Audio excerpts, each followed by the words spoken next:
Well, as you know, I titled my message today, What I Learned About God from My Mother. And when my mother heard about it, she said, well, I better come to make sure, that you get it right. So anyhow, I'm glad that my mom, Joe's there, is here. It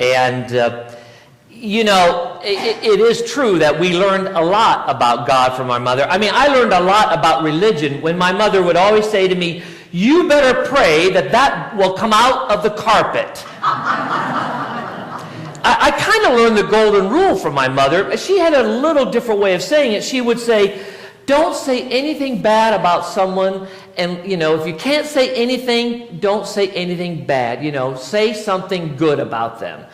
And that was always so really depressing, because you wanted to say something bad, but she would always, it was kind of like the golden rule. And,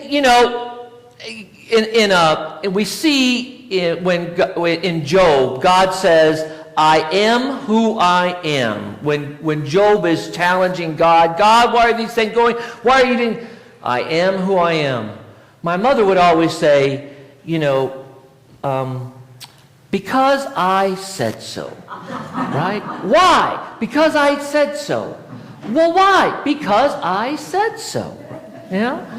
And, I did learn about God as very compassionate, because Mom would always say, eat your food, there are children starving in China, right? Now we have some, and they're not here today, but I wanted to ask them if they're really, we have some folks who are here from China now, and I wanted to ask them if that was really true. There's a sense that we always know that God is all-knowing. God knows everything. And I swear, when I was a kid, my mother knew everything that was going on. I thought she had eyes in the back of her head. Did any of you kids ever go back and say, there were eyes in the back of their head? I know that. Well, I must say that, we see certain women in the Bible who are models of that as well, of being able. We see Jesus' mother that was a model saying to her son, you need to be in the temple. You need to go. And I wonder if Jesus kind of challenged it like I always did. I didn't want to go to Sunday school. And Mom said, you're going to Sunday school. We're going to church, We see Jesus when he was 12 years old in the temple. And he got to the temple because his parents thought that was important. They gave him that. And maybe he was more willing than I was. But for some of us, when we're kids, we don't want to go to Sunday school or church. But I must say, it was that foundation that I received that later in my life, when I left God, I left the church, I didn't want to have anything to do with that. That was when those principles, those teachings came back to me. Now, I do think that for many women, they set such high expectations on themselves to try to be mom, to try to be worker, husband, wife, and to do so many things in our world today that I think part of what we see, and that you'll see in these scriptures, is to say to all women that you just need to be who you are. To be aware of the expectations that have been put on you by others, or that you put on yourselves, are unrealistic, and we can never live up to them. I love this first scripture from Isaiah, when, as a mother comforts her child, I will comfort you. You will be comforted in Jerusalem. That sense of God like a mother who has her arms out and holds us when we run into him and gives us that hug and comforts us when we skin our knee and we need a Band-Aid, right? Or as we lose in the game, that we have somebody who comforts us. We all need to have that sense of care and comfort. And that's what I realized, that for some women, maybe who were not able to have children, or maybe who were single their whole life, they still have this sense of mothering love that comforts. For there's something about, a father's arms and a hug, but there's something about a mother's arms and a hug. I remember when my grandmother, when I was growing up, you always get on your grandmother's lap, when you go see grandma. And I remembered when I got to be so big that I couldn't fit on my grandmother. And grandmother said, now you're just getting too big to be on my lap. And I went, oh no, oh no, Grandma. And I remember getting up on my grandmother's lap. I was probably 15 years old, you know. And I realized I probably was too big. But there was something about being comforted by Grandma, by Mother. That sense of having someone who's there to comfort us. And to see God as that one who brings that to us. Now in Isaiah, the second part about being comforting was this idea that can a woman forget her nursing child or show no compassion for the child of her womb? Even these may forget, but I will never forget. What a wonderful image to think of. That God is like a mother who will never forget. God never forgets us. God never wipes us out of God's mind. The same way that we know as a mother, as you are a mother, that you love your children, that you will never forget them, even though they might be away physically from you. God is like that mother. And to know that we will never be forgotten.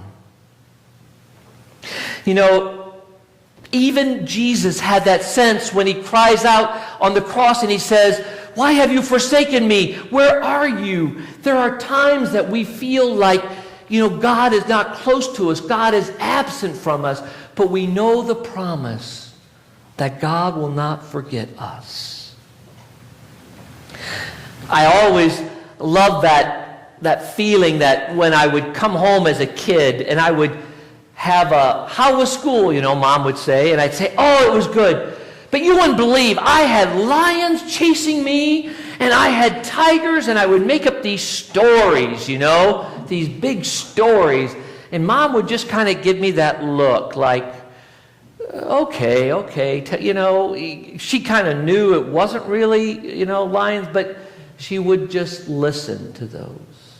She would let me share those stories so that I would know that she was there remembering me.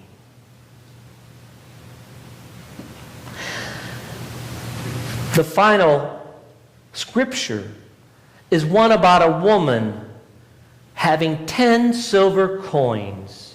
And if she loses one of them, it says, "Does not light a lamp, and she'll sweep under the house and search carefully until she finds it. And when she found it, she calls her friends and neighbors, saying, 'Rejoice with me, for I have found the coin I have lost.' And so I tell you, there is joy in the presence of the angels of God over one sinner who repents, one who finds their way back to God." What a wonderful image of God being like that mother who will seek us out when we are lost. Mother who never will give up on us, even if we give up on ourselves. Everyone needs to feel special, don't they? Everyone needs to feel like there is someone who is the champion for them and that they won't be given up on. And for those of us who had a mother who was our champion, who went to the games and to the productions and went and listened to us all those times. How many games do you go to? How many plays do you go to as parents over and over? And yet the kid sees you there and knows you're being present for them. That you are the one who will always find them even when they are lost. The power of that love. The power of that love that makes us feel like we are special. I really believe that so many of our people and teenagers who get into crime and find their way and do terrible things and find their way in jail probably never had somebody to make them feel special. Maybe they grew up in homes that were broken where they didn't have that mother, where they didn't have somebody who was healthy enough to give them that model. And so we realize how thankful we are that we do have mothers. Those of us who are here that have had a mother who gave us that, because not everybody has that. And then how we can offer that and let others know that God is like that mother who will search high and low for that one coin, so that we all will know that place with our God. We thank God for our mothers. You know, I love Irma Bombeck. Some of you remember her as a writer. And she described the complex task God had in creating mothers. After all, he said he had to create a creature who would run on black coffee and leftovers, have a lap that disappears when she stands up, a kiss that can cure anything from a broken leg to a disappointed love affair, a 6 pair of hands, and 3 pairs of eyes. So it went something like this. An angel pleaded with God not to work so hard. Lord, said the angel gently, come to bed. I can't, said the Lord. I'm so close to creating something so close to myself. The angel circled the model of a mother slowly and said with a sigh, it's too soft. But tough, said the Lord excitedly. You can't imagine what this mother can do or endure. Finally bending over and running her finger across the cheek, the angel pronounced, there's a leak. I told you that you were trying to put too much into this model. It's not a leak, said the Lord. It's a tear. What is that for? Asked the angel. The Lord answered, it is for joy, sadness, loneliness, pain, disappointment, pride, and love. When we think about what we've learned about God from our mothers, it is that unconditional love, that we could be who we are and be loved. It wasn't in what we did or proved, but it was in who we are. That sense of unconditional love that accepts us. I remember when, as we grew up and my sister was dating this black guy, and for us that was a little different. There was no black people, Amish. There was no Amish black people, So, when we grew up, we had a sense of when we were now lived in, I think, Fort Wayne, Indiana. And my sister was coming home from college, and my mom said, who's ever your friend is ours. And they're always welcomed in this house. That sense of unconditional love, of accepting who we are, is so powerful. There's a story of this young boy who was there in the house. They had this very fancy vase that was passed down from the great-grandmother to the grandmother to his mother. And he was playing and he was running around and he knocked the vase down and it shattered. And he started crying. His mother heard the crying. And she heard it more and more as he realized that he broke his mother's vase. The family vase, the treasure. And she cried and she came in and she said, are you okay? And he said, I am, but I broke the vase. And she said, are you okay? And he said, yes.